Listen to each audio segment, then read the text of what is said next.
Bien, y hoy se inició el proceso de vacunación escolar contra el COVID-19 para niños entre 6 y 11 años. Las autoridades estiman que 1,5 millones de estudiantes serán inoculados, por lo que hicieron un llamado a los apoderados, a los padres, a colaborar con este proceso. Vamos a conversar del tema con el investigador del Instituto de Ciencias Biomédicas de la Universidad de Chile, Miguel O'Ryan. Gracias por el contacto, doctor, muy amable. Un gusto, Sebastián. Muy buenas tardes, Grecia. Buenas tardes. Gracias por conversar con nosotros. Doctor, bueno, comienza esta etapa que es bien relevante. ¿Por qué es tan importante? Me gustaría que pudiéramos profundizar en eso.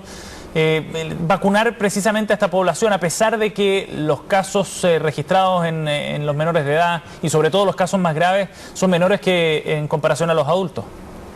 Sí, bueno, es importante una vez más destacar la estrategia de vacunación chilena, que es pionera a nivel mundial, tanto en su cobertura, que ha sobrepasado con creces la meta objetivo inicial del 80% de la población adulta, como su progresividad.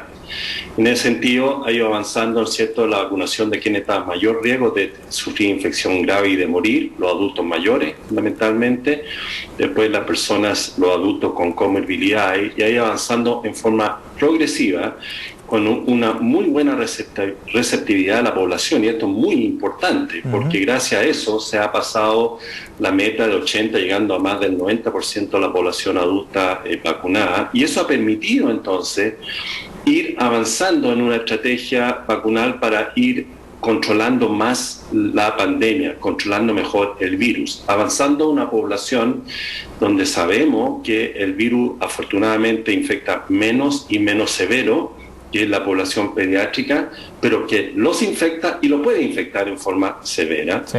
Y habiendo la disponibilidad de vacunas que han demostrado ser seguras, que es el otro componente fundamental, que son las vacunas inactivadas, tanto por historia, porque usamos vacunas inactivadas hace mucho tiempo para virus polio, y en base a la experiencia que se generó para esta vacuna, que permitió al comité de expertos que evaluó el uso para población pediátrica, recomendando su uso al ISP, es que se puede avanzar a esta nueva etapa. Vuelvo a destacar, Chile siendo pionero en esto, esperando que con esto logremos controlar aún más la circulación del virus, disminuir aquellos pocos casos de cuadro grave que ocurren en nuestros niños, fomentar y apoyar la vuelta a clases, que esto es fundamental, de nuestros niños, dándole seguridad a los papás que estando vacunados van a estar protegidos, y así entonces ir mostrando al mundo también, y esto es importante a mi manera de ver, ir mostrando al mundo que esta estrategia de avanzar en vacunación a población pediátrica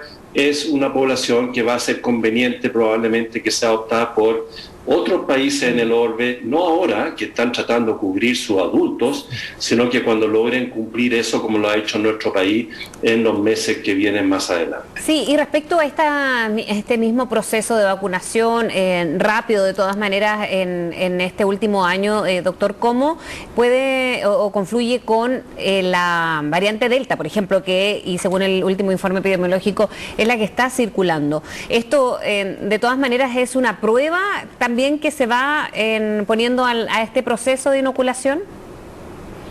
Bueno, como era de esperar, y alguna vez lo habíamos proyectado, la variante Delta ahora es la que predomina, como que va golpeando la otra y la va sacando del camino, ¿no? Ya logró sacar del camino predominante a la variante Gamma, que es la que había llegado a Brasil y claramente predominaba en los meses anteriores. Pero como la variante Delta tiene algunos factores que lo hacen, que no lo sabemos del todo, pero que lo hacen más infectivo, con mayor propensión a infectarnos que la variante Gamma, la va sobreponiendo y va predominando, y ahora está cerca del 60% de la variante circulante.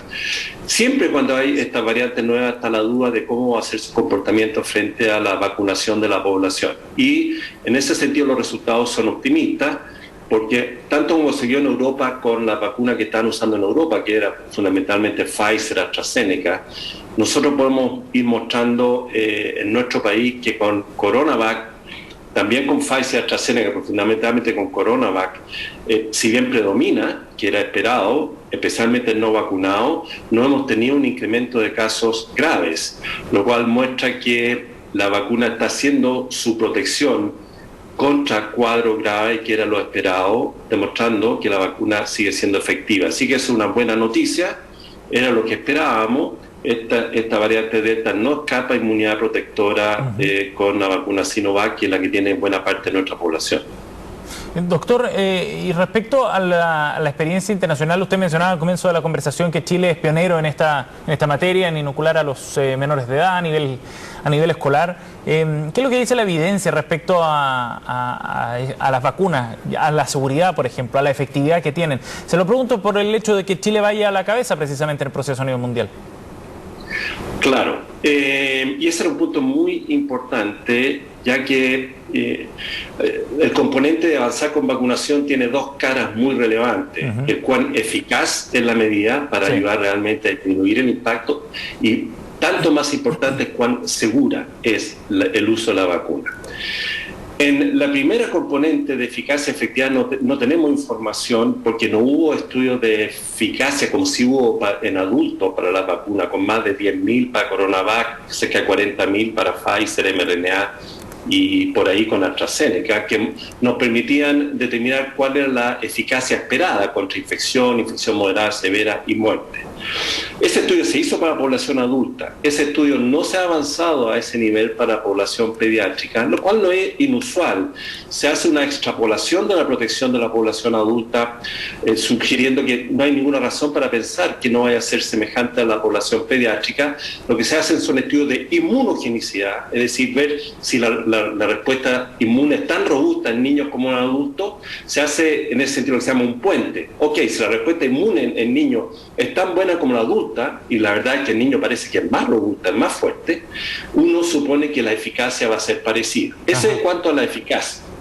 La evidencia que tenemos no es completa, es parcial, pero sugerente de que va a proteger y va a proteger bien. En cuanto a la seguridad, era muy importante tener datos en niños. Nuevamente, no había razón para pensar por qué, si ha sido tan segura en adultos, no va a ser en niños. Pero eso sí que había que demostrarlo antes de aprobar la vacuna.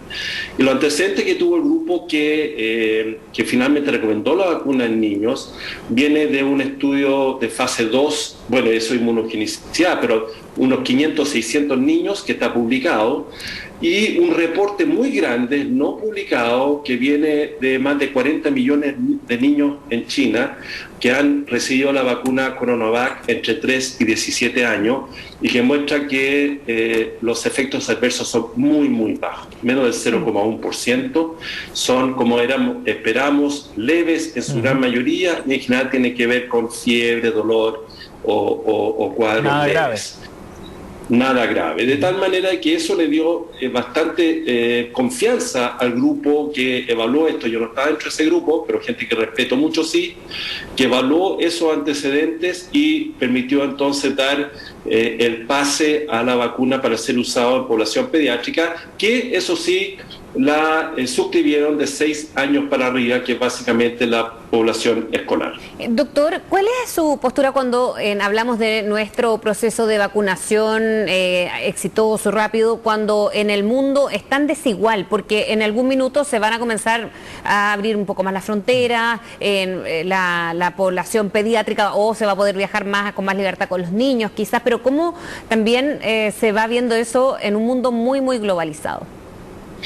Bueno, tiene complejidades sin lugar a dudas. La desigualdad en el tema de vacunación duele mucho, y obviamente impacta de alguna manera en la pandemia en nuestro país también.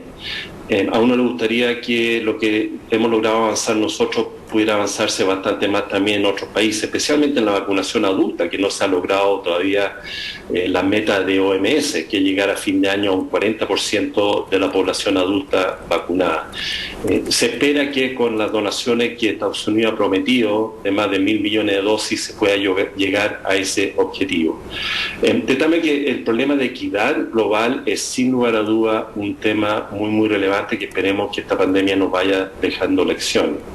Ahora, en ese sentido, el que Chile haya logrado cumplir estas metas por un esfuerzo global del país muy significativo, también aduce muchas responsabilidades como país, en el sentido de que en la medida que avancemos con esto, tratemos de también demostrarle al mundo la efectividad de la medida, si realmente al avanzar en la vacunación de niños vamos a avanzar en un mejor y mayor control de la pandemia, de tal manera que sea una estrategia que otros países puedan mirar, evaluar y decir, bueno, lo que Chile ha hecho va a valer la pena que nosotros también lo implementemos. Y en ese sentido, hacer una estrategia bien evaluada, con seguimientos apropiados y que permita ver su impacto, creo que sería importante. Lo ideal es que todo el globo vaya avanzando en paralelo, sí, pero eso lamentablemente sabemos que no se logra. Doctor, ¿cuáles son los principales riesgos entonces en el escenario que está enfrentando Chile con este proceso de vacunación que ya ha avanzado y ha alcanzado gran parte de la población y con el inicio de esta nueva etapa enfocada en los niños? Bueno, tranquilidad para los padres que se está usando una vacuna que claramente tiene un perfil de seguridad ya en cientos, si no sé que hay miles de millones de dosis, muy, muy segura. Así que eso yo creo que es lo más importante. El vacunar a nuestros niños debería dar una ventaja en el control de la pandemia. No sabemos exactamente cuánta ventaja va a dar, pero debería dar una ventaja en el control. Va a proteger a aquellos niños de riesgo a tener una infección grave, que muchas veces los factores de riesgo los conocemos, ¿no es cierto? Los clásicos, obesidad, diabetes, alguna enfermedad concomitante, pero hay algunos niños que parecen sanos y buenos y que de repente, como así adultos, que tienen infección grave y es porque tienen factores de riesgo que no logramos identificar, unos factores genéticos u otros.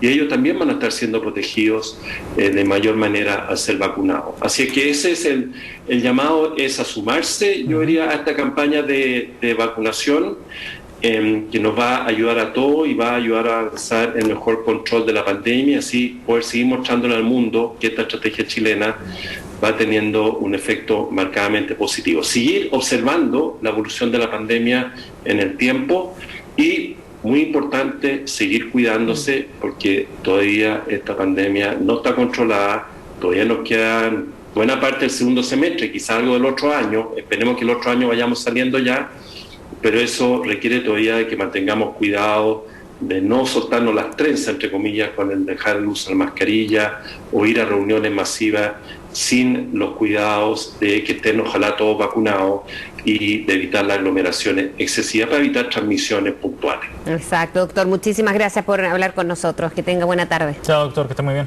Vale, muchas gracias, Frecia, Sebastián. Muy buenas tardes.